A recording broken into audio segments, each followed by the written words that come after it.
Hello everybody. बच्चों, कल हमने राष्ट्रपति के चुनाव, राष्ट्रपति की नियुक्ति तथा भारत के राष्ट्रपति की शक्तियों के बारे में थोड़ा अध्ययन किया था। आज हम राष्ट्रपति की शक्तियों के बारे में डिस्कस करेंगे कि भारत में राष्ट्रपति को क्या शक्तियां प्राप्त है कि इनका वो उपयोग कर सकता है।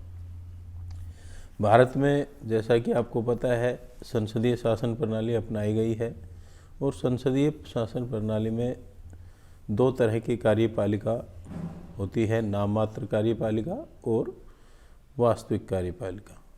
नाम मात्र कार्यपालिका का जो अध्यक्ष है वो राष्ट्रपति होता है और वास्तविक कार्यपालिका में प्रधानमंत्री, मंत्रिपरिषद आदि शामिल होते हैं। अनुच्छेद 53 के अनुसार कार्यकारी शक्तियाँ राष्ट्रपति के हाथ में केंद्रित है, जिनका प्रयोग वह प्रधानमंत्री की सलाह से करता है।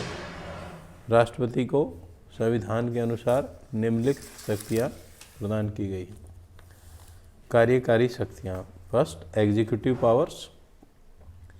एग्जीक्यूटिव पावर्स में सबसे पहले प्रधानमंत्री मंत्रिपरिषद का निर्माण करता है।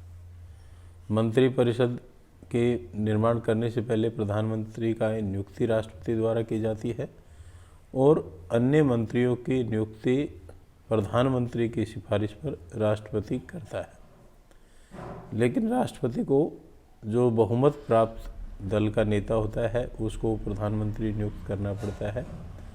यदि किसी भी दल को चुनाव में बहुमत प्राप्त नहीं होता तो राष्ट्रपति सबसे बड़े दल के नेता को सरकार बनाने के लिए आमंत्रित कर सकता है। दूसरा, नियुक्तियां करना। राष्ट्रपति देश में कई महत्वपूर्ण पदों पर नियुक्तियां करता है। देश की मुख्य कार्यपालिका होने के नाते राष्ट्रपति बड़ी बड़ी नियुक्तियां करने का अधिकार है, जैसे प्रधानमंत्री, केंद्र सरकार के मंत्री, महान्यायवादी अटॉर्नी जनरल, नियंत्रक उप महालेखा परीक्षक, कैग, सर्वोच्च एवं उच्च न्यायालयों के न्यायाधीश, राज्यपाल, चुनाव आयुक्त, विदेशों में जाने वाले राजदूत आदि। इसके अतिरिक्त इंटर स्टेट काउंसिल के सदस्यों की नियुक्ति, संघ लोक सेवा आयोग, यूनियन पब्लिक सर्विस कमीशन के अध्यक्ष और सदस्यों की नियुक्ति, फाइनेंस कमीशन, वित्त आयोग की नियुक्ति, चुनाव आयोग, इलेक्शन कमीशन, मुख्य निर्वाचन आयुक्त और अन्य आयुक्तों की नियुक्ति राष्ट्रपति के द्वारा की जाती है।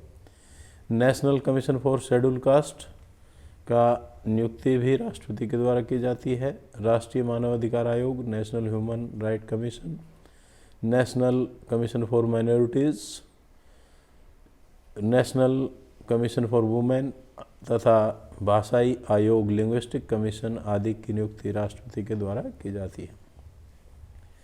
सैनिक शक्तियाँ, मिलिट्री पावर्स। राष्ट्रपति तीनों सेनाओं का सर्वोच्च सेनापति है, supreme commander of armed forces.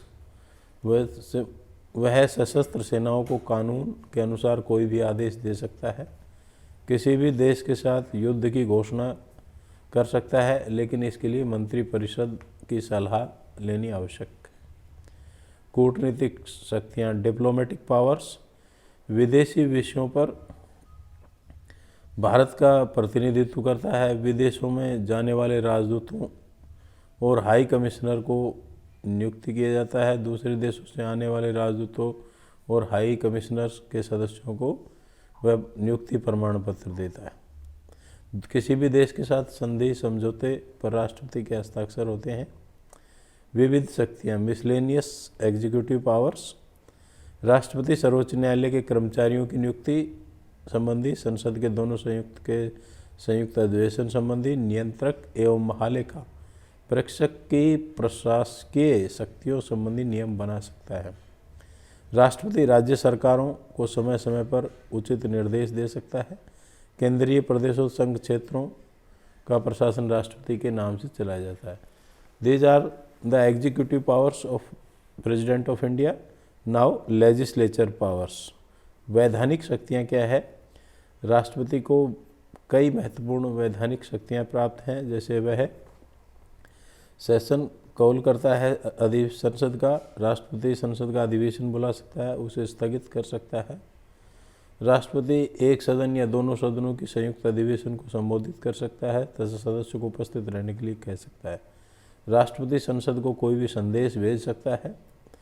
राष्ट्रपति लोकसभा में 2 एंग्लो इंडियन सदस्यों की मनोनीत करता है। इसी तरह राज्यसभा में 12 सदस्य राष्ट्रपति के द्वारा मनोनीत किए जाते हैं। राष्ट्रपति जब संसद का अधिवेशन नहीं चल रहा हो तो अध्यादेश जारी कर सकता है। इन अध्यादेशों को कानून के अनुसार ही मान्यता प्राप्त होती है। वित्तीय शक्तियाँ, फाइनेंशियल पावर्स। राष्ट्रपति को कुछ वित्तीय अधिकार भी प्राप्त है, जैसे कोई भी विधेयक राष्ट्रपति की पूर्व स्वीकृति के बिना लोकसभा में पेश नहीं किया जा सकता। भारत की आकस्मिक निधि पर राष्ट्रपति का पूर्ण नियंत्रण होता है। वह केंद्र सरकार को किसी भी आकस्मिक स्थिति का सामना करने के लिए इस फंड में व्यय करने की आज्ञा दे सकता है। वित्त संबंधी मामलों में परामर्श लेने के लिए राष्ट्रपति वित्त आयोग की नियुक्ति कर सकता है। न्यायिक शक्तियाँ, भारत के राष्ट्रपति के पास कुछ न्यायिक शक्तियाँ भी हैं, जैसे राष्ट्रपति न्यायालयों से दंडित लोगों के दंड को कम कर सकता है, स्थगित कर सकता है तथा यदि वह चाहे तो क्षमा भी कर सकता है। इस शक्ति का प्रयोग वह तब करता है, फर्स्ट, किसी व्यक्ति को मृत्युदंड दिया गया हो, उसे संघीय कानून की अवहेलना के कारण दंड दिया गया हो, या उसे किसी सैनिक न्यायालय ने दंड दिया हो, परंतु ऐसा करने से किसी भी अधिकारी की शक्ति पर प्रभाव न पड़ता हो। राष्ट्रपति दंड को केवल कम या क्षमा कर सकता है, उसे बढ़ा नहीं सकता। राष्ट्रपति अपनी न्यायिक शक्तियों का प्रयोग गृह सचिव की सलाह पर करता है। These are the powers of President of India in ordinary situation, but President of India have some emergency powers and we will discuss these powers in our next video. Thank you. Have a nice day.